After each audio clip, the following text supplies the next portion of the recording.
Good evening, Spokane. Welcome to the Spokane City Council Legislative Meeting for November 1st, 2021. Madam Clerk, could you call the roll? Council President Beggs. Here. Councilmember Burke. Here. Councilmember Cathcart. Present. Councilmember Kinnear. Present. Councilmember Mumm. Here. Councilmember Stratton. Here. Councilmember Wilkerson. Present. Let the record reflect that all council members are present.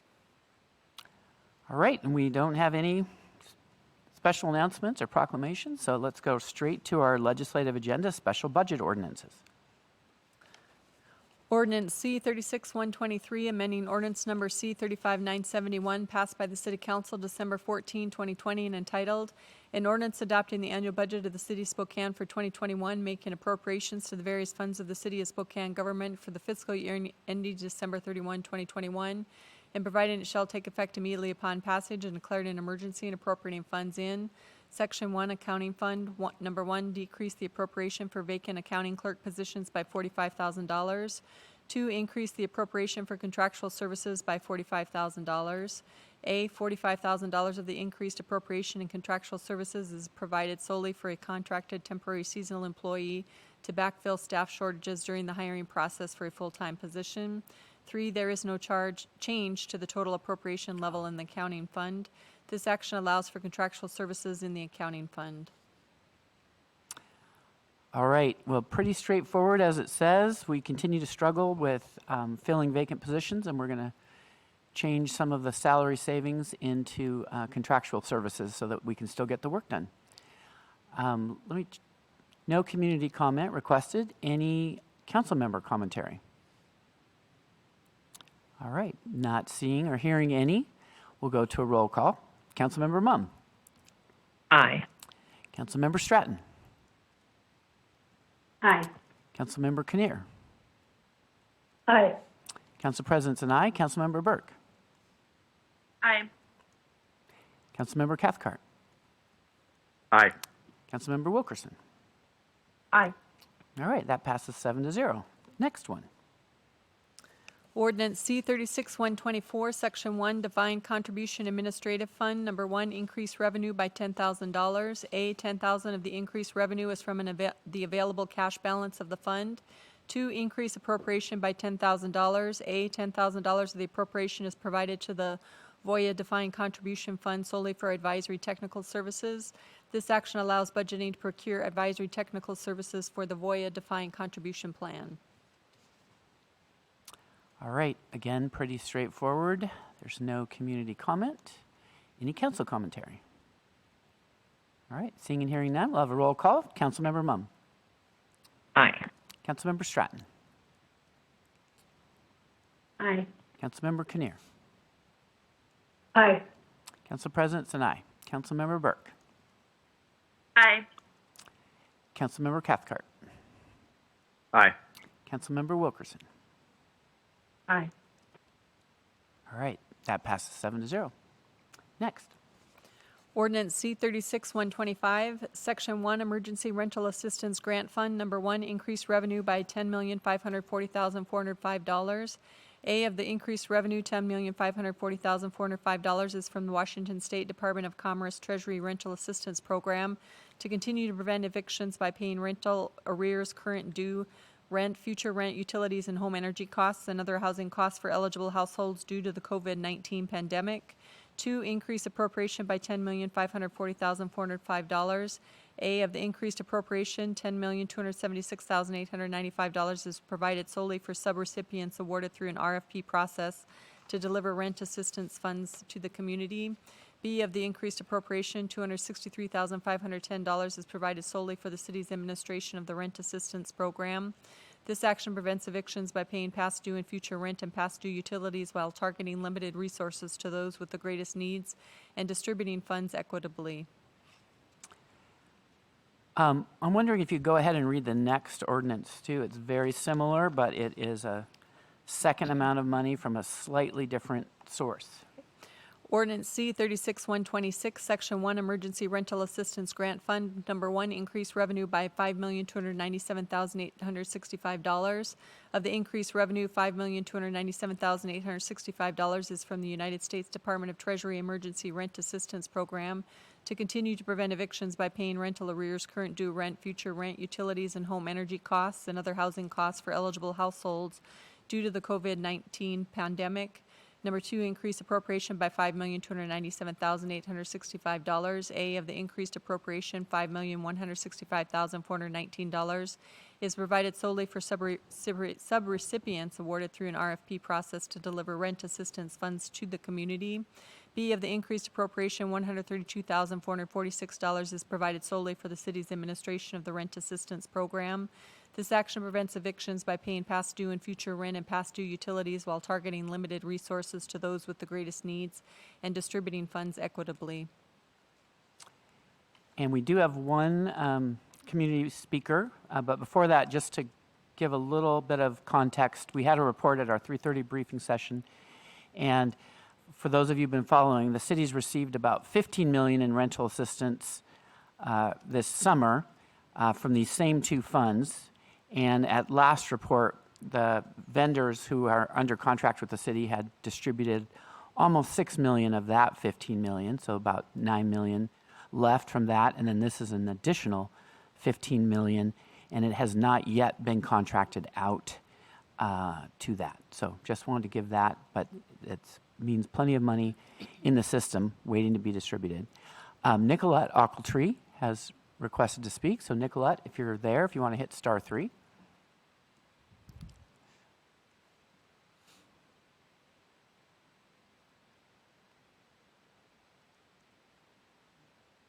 All right. Nicolette, one more time. Oh, we see you coming. All right.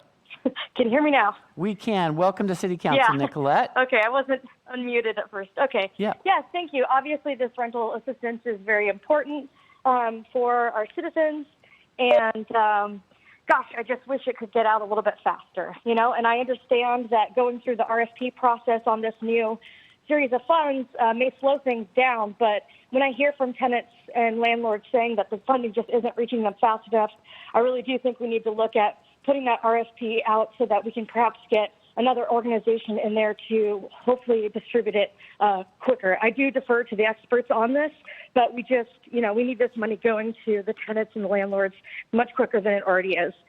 Also, I just was a little bit curious when I saw that for the ordinance C 36125, there was $263,510 provided solely for the city's administration of the rental assistance program. And then for the C 36126, it's $132,466.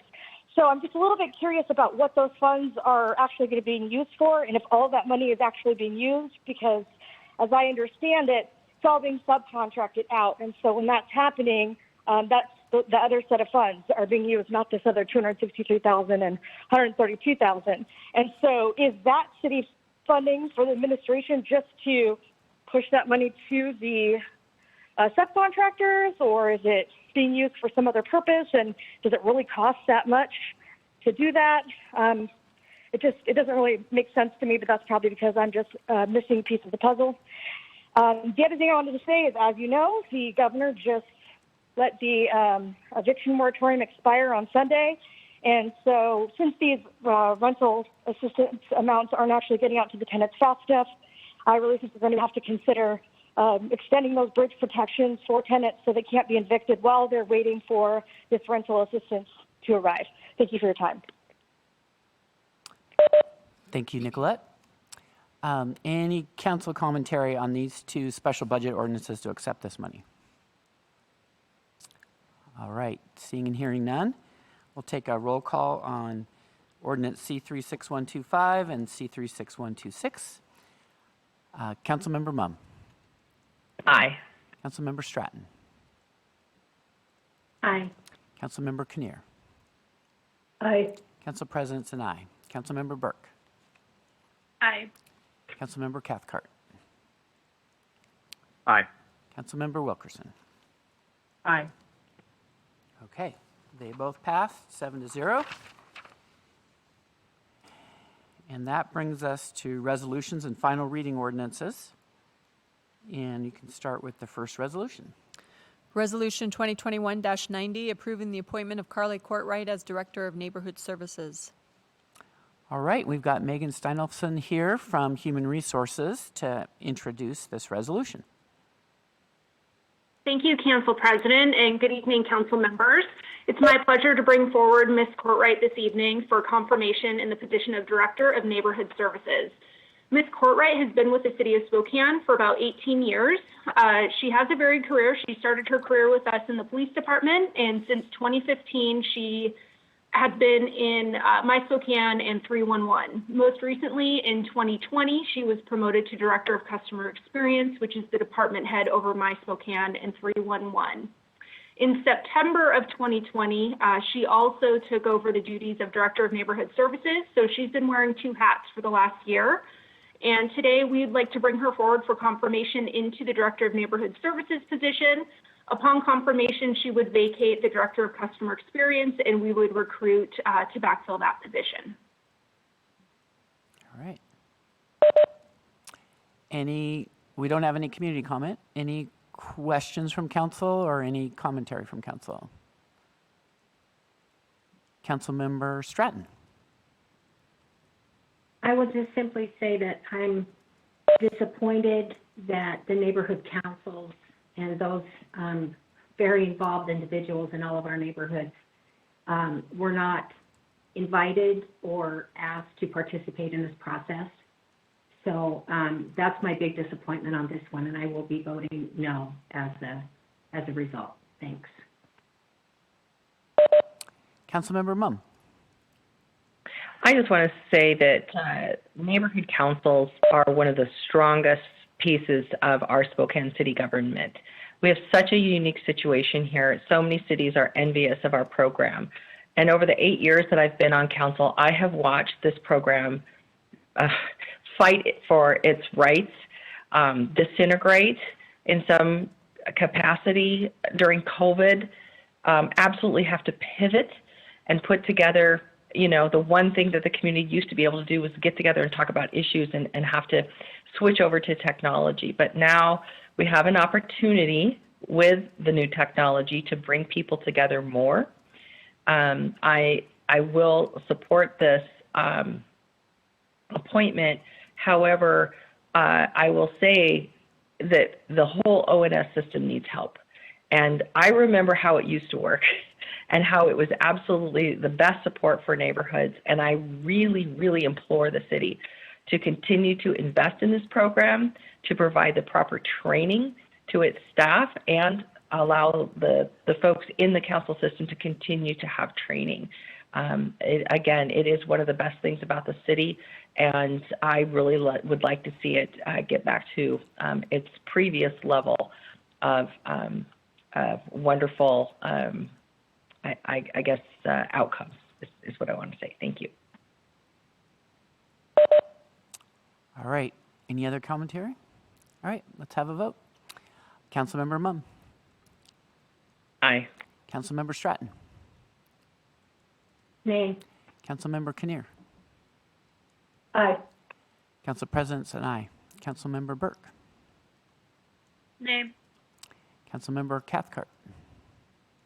Aye. Councilmember Wilkerson. Aye. Okay, that passes 5-2. And then Resolution 91 was deferred until November 29th. That has to do with the amount of contributions to our retirement system by our employees. And that brings us to an ordinance. Ordinance C-35052, vacating Dakota Street from the south line of Sharp Avenue to the south line of Boone Avenue, requested by the Corporation of Gonzaga University. And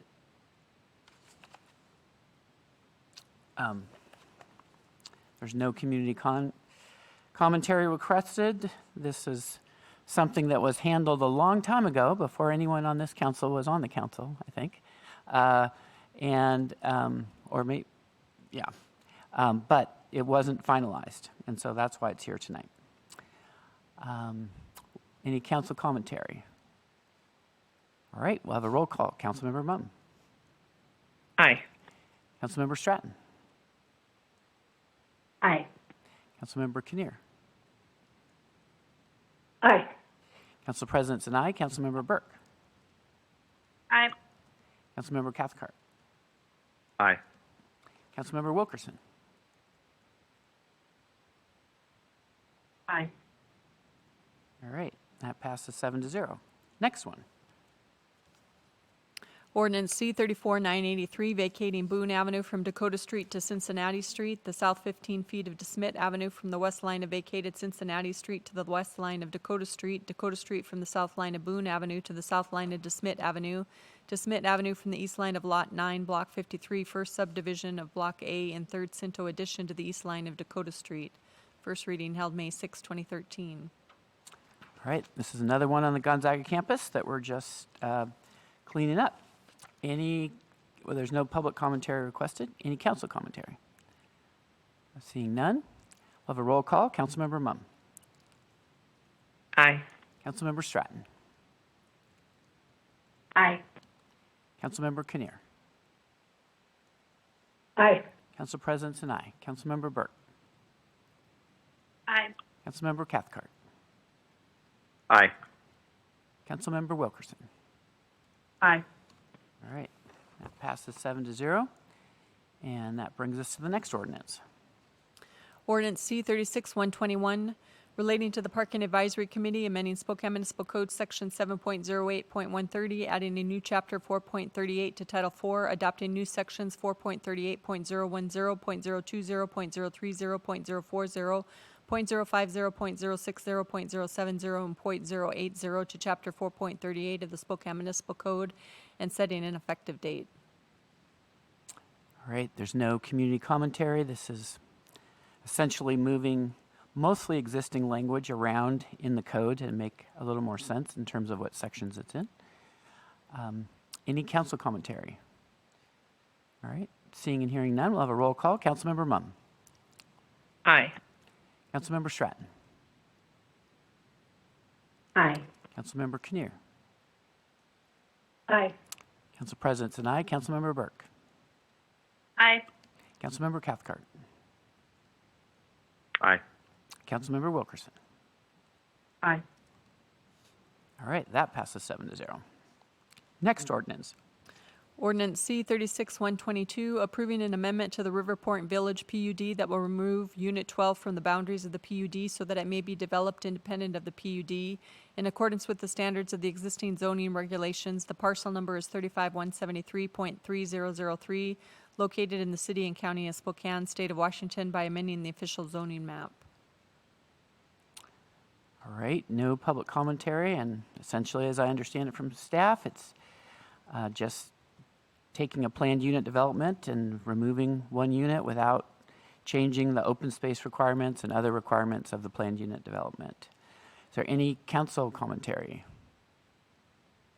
All right, seeing and hearing none, we'll have a roll call. Councilmember Mum. Aye. Councilmember Stratton. Aye. Councilmember Kinnear. Aye. Council President Sinai. Councilmember Burke. Aye. Councilmember Cathcart. Aye.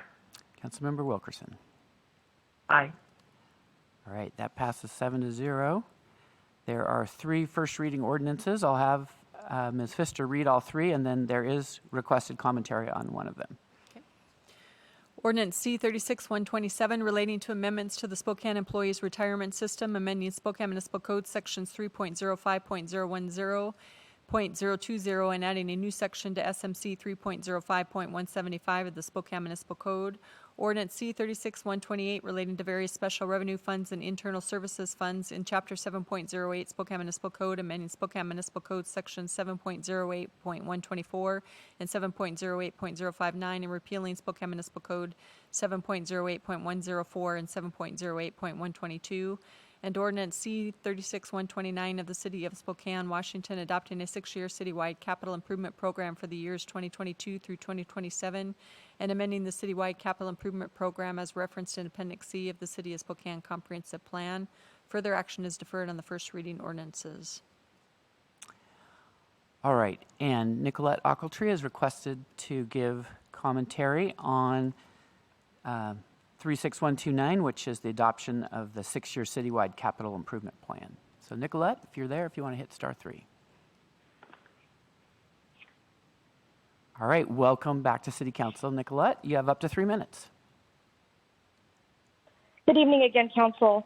On October 11th of a City Council meeting during open forum, I spoke about the capital improvement draft, and in particular, the $46 million in funding coming from unidentified sources, which to me seemed to be in conflict with the Growth Management Act, and in particular, the section that requires all funding sources in the capital improvement plan be from clearly identified sources.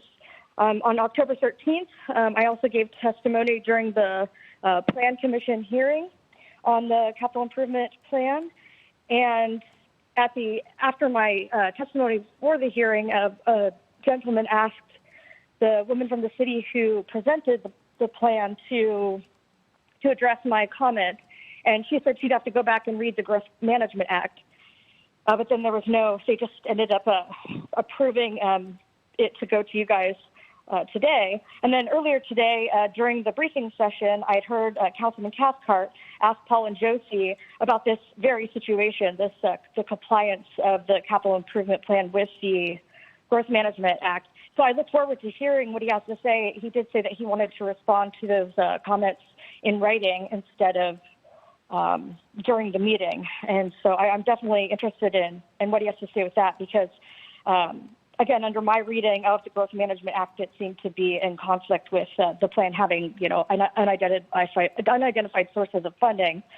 And then I did also want to thank you guys today for including that they're going to have to be looking for different potential sources of funding for some of those things that they earmarked to come from the ARP funds. And so thank you for paying attention to that detail and being so thorough with it. And thank you for your time. Right. Thank you, Nicolette. That brings us to the end of our legislative agenda. We do have open forum, and I have the following people, I believe, who've signed up online. Joshua Villa, Sasha Sherman, Drea Rose Gallardo, and Nicolette Ochiltree. And so if you're there, Joshua, go ahead and hit star 3.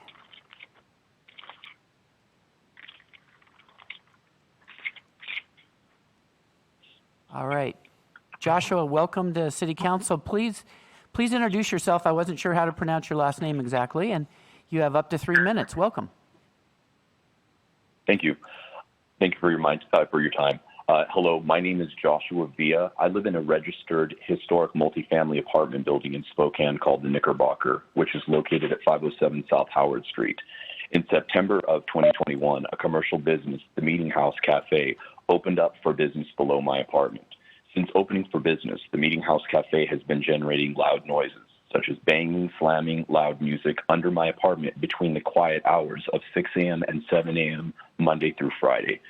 The noise from the Meeting House has been interfering with the normal use of my apartment through making regular loud noises that are waking me up during quiet hours, and it's occurring so frequently that I've filed 10 crime check reports since September 30th.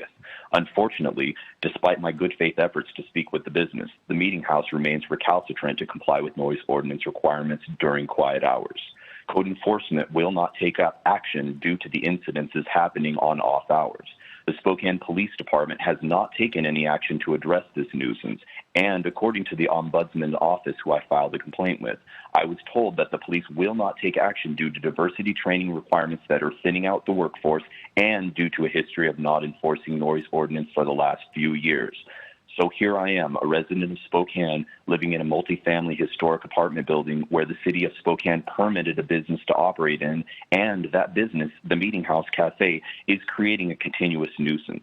The Meeting House is demonstrably violating noise ordinance without any enforcement mechanism to hold them liable. I would like to be able to sleep in to at least 7 a.m. in the apartment I am renting without a business infringing upon the normal use of my apartment. This is why I bring my issue to City Council today. Who can I get to help me enforce quiet hours when the police or code enforcement won't uphold after-hours nuisance laws? Who takes responsibility for upholding the Chapter 10.08D noise control ordinance? I'm asking for your assistance in dealing with this nuisance stemming from the Meeting House Cafe, and I thank you for your time. Thank you for bringing that to our attention. Next is Sasha Sherman. Sasha, if you're there, if you want to hit *3. All right, welcome to City Council. Sasha, you have up to 3 minutes. Thank you, Council President. Good evening. 2 weeks ago, Council brought... Can you hear me? Yes, we can. Okay. 2 weeks ago, Council bought less than lethal weapons for the city, and during that meeting, Council unanimously agreed that we weren't doing anything to fulfill the promises made last summer to the community. During that meeting, Council promised the community to start looking towards fulfilling the demands given by community organizations last summer, things like dispatch reform and the end of cruel sweep programs classified as code enforcement under Clean and Safe. Council is more than eager to get started on these reforms when the eyes of the community were on them, but when we looked away, it got right back to business as usual. Council President, today at Public Safety, you saw no items addressing dispatch reform, no items addressing integrated response, only one item under criminal justice reform, and no items addressing Clean and Safe. You talked about canines, Teslas, and ammunition, but there was no mention of any police reform. Whenever the eyes of the community aren't focused on Council, you go strangely silent, allowing cruel programs like code enforcement, which are throwing away people's entire livelihoods and houses into the back of the city's trucks and forcing them into unstable shelters without any items or families right before winter, and allowing cruel policing like we saw at the protests last week, where police illegally arrested nonviolent counter-protesters who were backing away within 3 minutes of arriving on scene. These aren't de-escalation measures. These aren't a good police force. We see these police repeatedly using militaristic tactics against our community, and Council continues to do nothing about it, sitting back and waiting until the storm rides over and people forget that they haven't done anything. I urge you, Council President, and the rest of the Council to work towards actually getting stuff done, towards keeping your promises that you've broken to the community for years now. Thank you. Thank you, Sasha. And next is Drea Rose Gallardo.